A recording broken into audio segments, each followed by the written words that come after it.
கவியே நீ என் அருகில் வந்தாலே உலகம் ஏன் இருளுது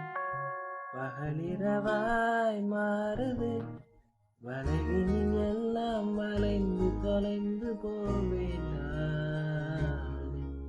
நீ ஏவன் பனியே